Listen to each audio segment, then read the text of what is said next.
제가 개인적으로 참 가슴 아프게 생각하면서 새기는 속담이 하나 있는데요. 그것이 물에 빠진 사람 건져뒀더니 뭘 내려라는데요? 보따리 내려라 하는 속담이에요.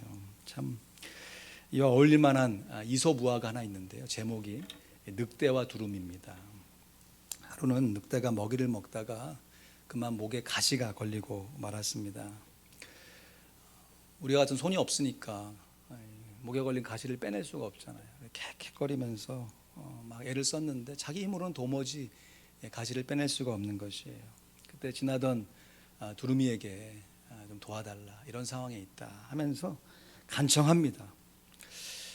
내가 이런 어려움에 빠졌으니까 가시만 빼내면 내가 정말 충분히 살해하고 보상하겠다. 두루미가 땅에 내려앉아서 이 긴 주둥이를 늑대 입에 집어넣고 가시를 빼내줬어요. 야, 그러니까 얼마나 시원합니까? 좋다고 기뻐하는데 너무 기쁜 나머지 살해하겠다는 걸 잃어먹은 것이. 그래서 두루미가 손을 탁 내밀면서 살해를 해달라 그랬더니 늑대가 정색을 하면서 이렇게 대답했다는 거죠. 이런 배은망덕한 녀석 같으니라고. 네 머리가 내 입에 들어갈 때 내가 꽉 물지 않는 것을 감사하게 생각하지 못하죠. 무슨 살해를 하냐고. 그럼 배은망덕한 단어는 이럴 때 쓰는 게 아니죠. 배은망덕, 은혜를 잊어버리고 배반하고 덕을 잊어버린다. 참, 여러분, 이 이야기 속에서 정말 배은망덕한 존재가 누구입니까? 한편으로 보면요, 속고 속이는 이 인생살이 속에서 그냥 남에게 피해를만 주지 않아도 살해는커녕 감사는커녕 그냥 피해만 주지 않아도 내 역할을 잘하고 사는 게 아닌가 싶은 생각이 들 때도 있어요. 그럼에도 불구하고 우리 하나님의 은혜를 받은 성도는 감사함으로 그 은혜를 보답하고 살아가야 하는 것이에요. 특별히 하나님께서 베푸신 은혜가 무엇인지를 마음 가운데 고백하고 느끼는 성도라면 그거에 합당한 감사로 하나님께 보답할 수 있어야 하는 것입니다. 오늘 시편 116편 12절 말씀에 보면 여호와께서 내게 주신 모든 은혜를 무엇으로 보답할꼬 그랬습니다. 그럼 무엇으로 보답해야 한다고요? 감사함으로 보답해야 돼요. 그런데 이 모든 은혜를 무엇으로 보답할꼬 할 때의 무엇이 명사가 아니라 이 원문의 은혜에 보면 이 방법, how to의 의미로 사용되어 있습니다. 그러니까 문자적으로 지역해 보면 여호와께서 주신 모든 은혜를 내가 어떻게 보답할꼬, 이런 뜻이 되는 것이에요. 사실 따지고 보면 하나님의 은혜를 우리가 어떻게 보답할 수 있습니까? 하나님의 은혜를 우리가 다 보답하며 살 수 있을까요? 이 말씀의 문자적인 의미는 불가능하다는 것이에요. 그럼에도 불구하고 우리가 하나님께 받은 그 은혜를 다 보답할 수 없지만 그 은혜를 나 보답하며 살리라 다짐하고 살아가는 것이 우리의 신앙생활의 모습인 것이에요. 우리가 감사할 때도 그렇잖아요. 하나님 주신 감사의 제목, 환경, 여건에 따라서 감사하지만 때로는, 아니 더 많은 경우에는 그럼에도 불구하고 감사하잖아요. 감사할 수 없는 환경이에요. 감사할 수 없는 마음의 가짐이에요. 그럼에도 불구하고 하나님의 은혜를 기억하여 감사할 수 있는 성도라면 우리가 하나님이 주신 그 은혜를 다 감사함으로 보답할 수 없어요. 그럼에도 불구하고 하나님의 은혜에 대해 내가 감사하며 살리라 다짐하고 실천해야 한다라고 하는 것이에요. 사실 따지고 보면요, 우리가 살아가는 이 삶의 모습이 감사할 수 있는 환경 따라 감사한다면 얼마나 감사가 나오겠습니까? 항상 비교해야 되고 그 비교 의식에 사로잡혀 가지고 우리의 신앙생활이 흔들리는 우리의 삶의 모습 가운데 감사보다는 불평이 앞서는 것이 사실이에요. 그럼에도 불구하고 하나님 감사합니다. 물론 입술로 고백했지만 마음의 중심 가운데 울려서 하나님께 감사를 올리게 되면요, 하나님이 주신 은혜가 무엇인지 분명하게 깨닫게 되는 것이 더 깊이 있는 하나님의 은혜를 누리며 살 수 있는 것입니다.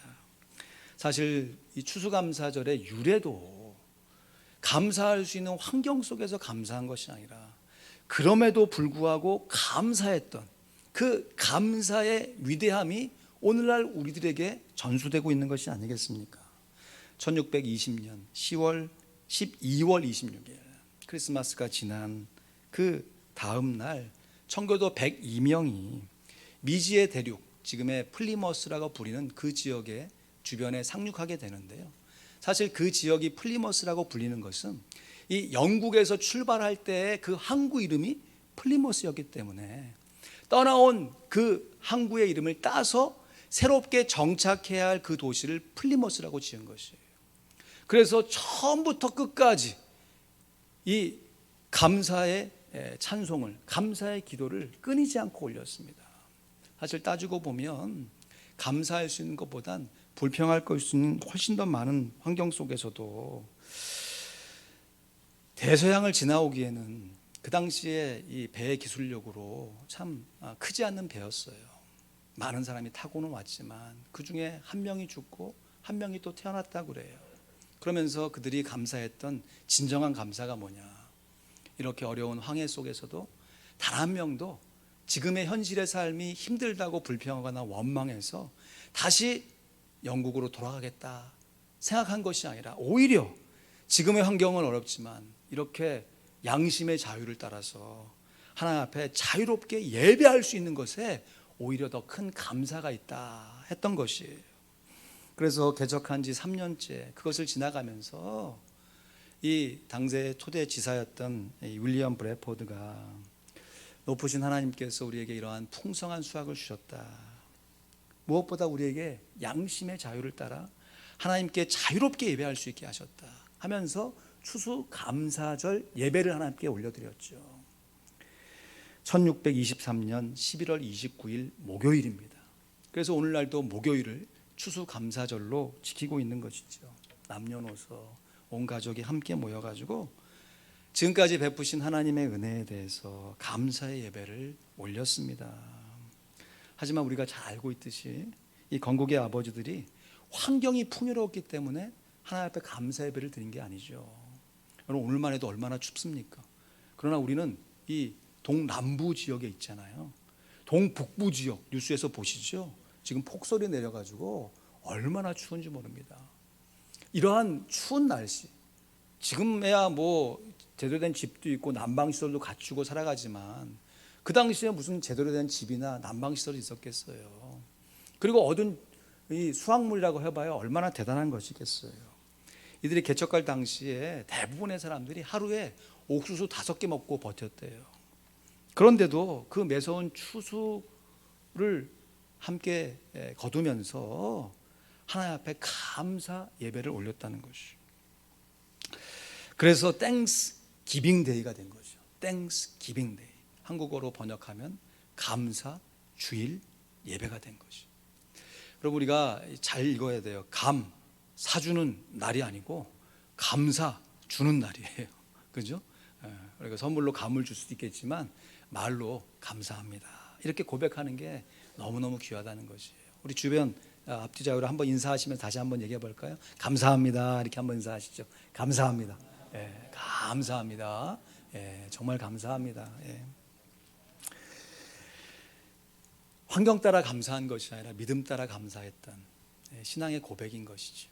오늘 시편 저자도 그가 처한 환경만 보면요, 3절 4절 말씀 보니까 사망의 줄이 나를 두르고 음부의 고통이 내게 미치므로 내가 환난과 슬픔을 만났을 때 그랬습니다.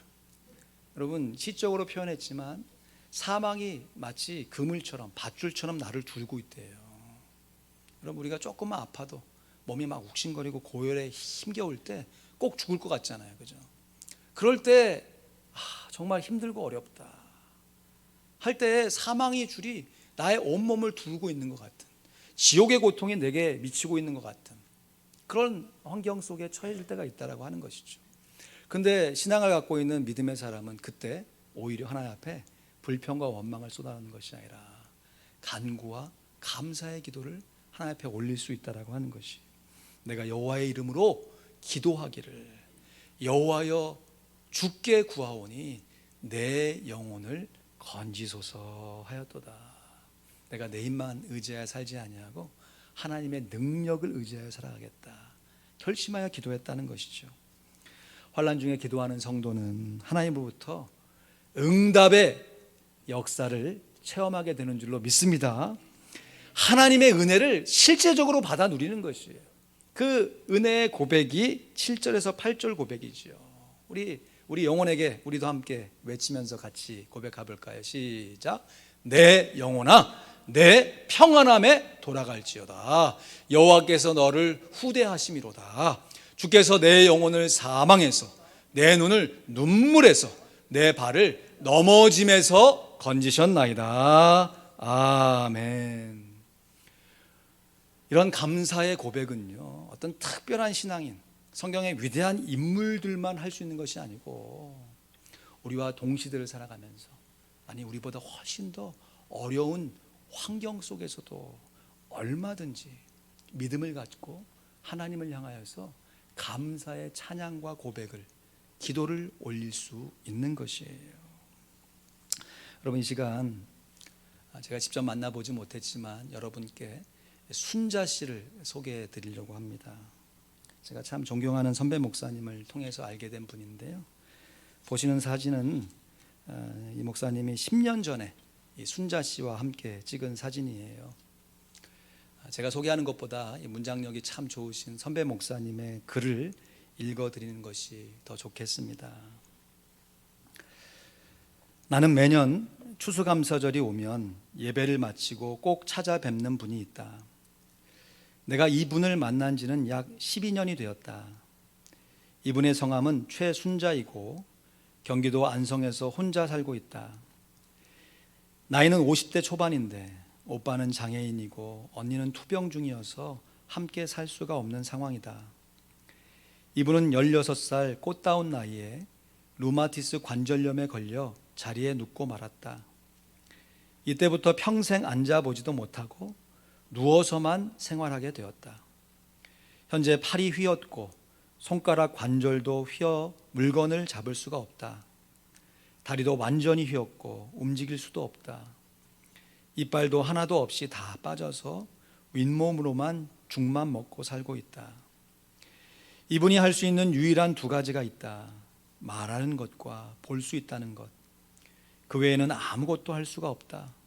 그런데도 지금 혼자 살고 있다.